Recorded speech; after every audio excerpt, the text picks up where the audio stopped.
narcotráfico ha sido desde siempre controlado y solapado por presidentes en turno y flamantes empresarios que han incrementado vertiginosamente sus fortunas al amparo del crimen organizado. Estados Unidos diseñó un plan de narcoinsurgencia que militarizaría las calles, aterrorizaría a la población y reprimiría a los opositores que obstaculizaran la entrega del petróleo y demás recursos. La fabricada guerra contra el narcotráfico serviría también para el desplazamiento, desaparición y exterminio de mexicanos. De Calderón a Peña Nieto superan ya los más de 200,000 muertos.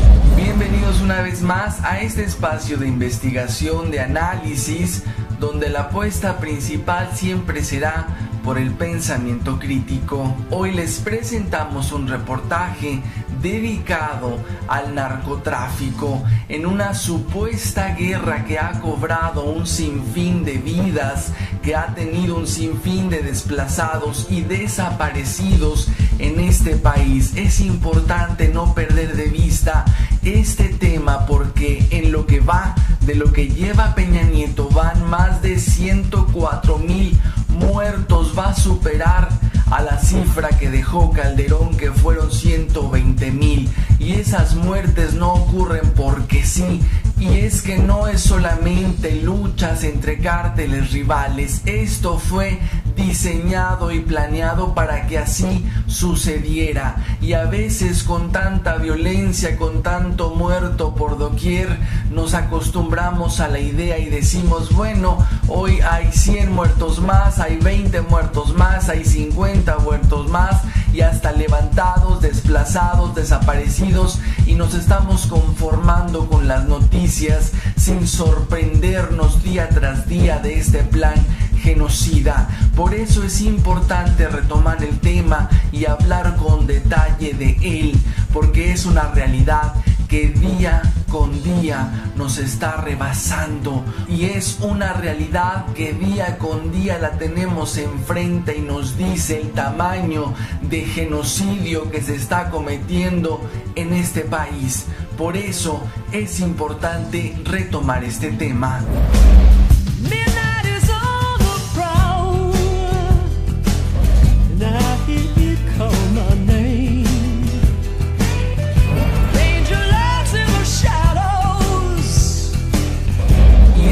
Todo lo relacionado con el narcotráfico de unas décadas a la fecha involucra nombres muy puntuales en la política y tienen el nombre y se llama Carlos Salinas de Gortari. Toda esta historia en la magnitud que la conocemos empezó con el padre de este, y de ahí no ha parado la colusión, esa colusión que hoy tiene a México bañado en sangre. Es una disputa por las plazas, pero no nada más entre los cárteles. El gobierno mismo les ha dicho qué plaza y en qué plaza deben trabajar, y entonces los cárteles rivales, llegó un momento que con Calderón se salió todo de control y exigían su propia plaza sin pedirle permiso al gobierno. Hubo momentos en que los secretarios de gobierno, por eso los mataron a los de Calderón, por eso los mataron, porque vendieron plazas a los mismos cárteles y a cárteles rivales. La misma plaza la quisieron compartir y ahí empezó el matadero, y es una realidad que ha alcanzado hasta Enrique Peña Nieto. Las plazas siguen siendo el motivo de las muertes, de tantas muertes, de las cientos de miles de muertes que tenemos en este país. Desde mucho antes de Salinas de Gortari, el narcotráfico ya era controlado y solapado por presidentes en turno y prestigiados empresarios. El caso más contundente es el de Televisa y el PRI repartiéndose las ganancias de su alianza con el cártel de Guadalajara a finales de los 70. En la época de Salinas, el negocio multimillonario del narcogobierno estaba en su mejor momento. La rata repartía gustoso las plazas y cobraba jugosas cuotas por dejar operar al crimen organizado. Prestanombres como Carlos Slim están más que vinculados con los cárteles que generan miles de millones anuales, y los banqueros lavan cómodamente el dinero sucio generado por el comercio de estupefacientes. Fox y Calderón hicieron su agosto incrementando sus malavidas fortunas con los negocios turbios con el narco, y otros como Televisa fueron más allá de alianzas para formar sus propias organizaciones. Y para variar, Estados Unidos es un principalísimo actor en el tema del narcotráfico. Sabemos ya de su participación en las dictaduras a lo largo y ancho de Latinoamérica. Le interesaban los recursos y le siguen interesando esos recursos. Por eso sus políticas intervencionistas no es de a gratis. No es El Salvador que va a traer paz a los países que supuestamente están en conflicto. Este es un interesado principalísimo en los recursos naturales, y en México por supuesto que no es la excepción. Y para eso diseñaron un plan de narcoinsurgencia, para provocar un problema donde no lo había, porque el botín era enorme y el principal botín era Pemex. Para eso les convenía que un enemigo público llamado narcotráfico explotara y nos dejara a este país en un cementerio, en ese cementerio que día con día suma muertos. Para facilitar su política intervencionista en países latinoamericanos, Estados Unidos crea enemigos públicos que le permitan invadir sutilmente las regiones que convengan a sus intereses. Ese enemigo inventado ha sido comúnmente el narcotráfico. Los Clinton diseñaron magistralmente el Plan Colombia, que sumergió al país sudamericano en la más profunda crisis de violencia. El objetivo era someter al país a merced de sus intereses. Salinas prometió la entrega del petróleo a Washington, pero no sería fácil. Replicaron entonces el Plan Colombia, bautizado en México como Iniciativa Mérida.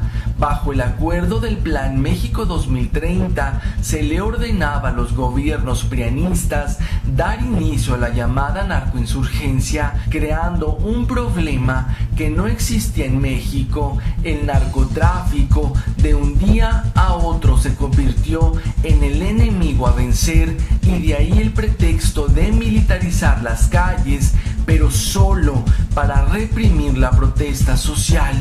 Y es que como país deberíamos estar impactados, estar atiborrados en las calles exigiendo justicia, pidiendo que esto pare.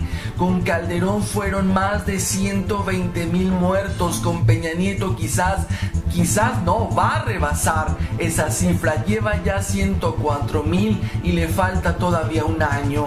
Y es que de eso se trata de aterrorizar a la población, de desplazar, de desaparecer, de aniquilar, de exterminar a los mexicanos. Por eso el fracaso una y otra vez de la guerra contra el narcotráfico. Pero no solo eso, nos cuesta miles de millones de pesos, cientos de miles de millones de pesos combatir supuestamente al narcotráfico, y por supuesto que esto no se resuelve. El dinero se lo quedan ellos, se lo reparten entre ellos y lo sacan del erario, y nos dejan de entregar recursos públicos para universidades, para la salud, para la cultura, y todo se lo embolsan para algo que no van a combatir. Una vez militarizadas las calles, los gobiernos prianistas garantizarían las tareas para las que fueron impuestos por Estados Unidos: entregar el petróleo, pero no solo eso, las minas, la tierra, las playas, el agua, la educación, la cultura, la soberanía misma. La guerra contra el narcotráfico era también el pretexto perfecto para que la lucha fuera de control de los cárteles, aterrorizar a la población general y se someterá dócilmente a los dictados del gobierno entreguista.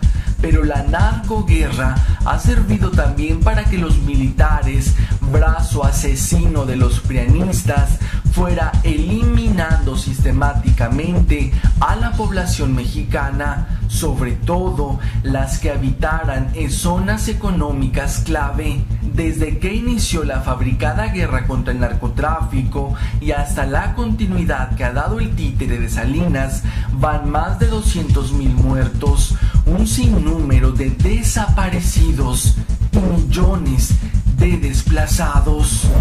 So begins the seduction as we succumb to desire. Your body aches for more. Y es importante entonces entender este tema. No se trata de números, no se trata de sorprendernos solamente por los más de 200,000 ejecutados en este país. Se trata de entender quién y cómo diseñaron este plan para convertir a este país en el cementerio que es. Porque esto no va a cambiar mientras siga el entreguismo, mientras los pianistas sigan en el poder entregándolo todo. Porque van a existir voces de protesta, porque va a existir gente que se oponga, y para eso va a seguir el matadero. Y si bien nos va, solamente los van a desaparecer y los van a desplazar. De eso se trata, no va a cambiar nada, los muertos van a seguir, de seguir el PRIAN en el poder, de seguir ahí. El entreguismo va a continuar y los muertos también. Y hasta aquí esta entrega, hasta aquí este reportaje de un tema que no podemos perder de vista, un tema principalísimo que a diario nos deja muertos por todos lados. Es importante no perderlo de vista. Gracias a todos por estar, gracias una vez más por la amabilidad de ver, de comentar y compartir este material en todas las redes sociales. Nos vemos en la próxima emisión.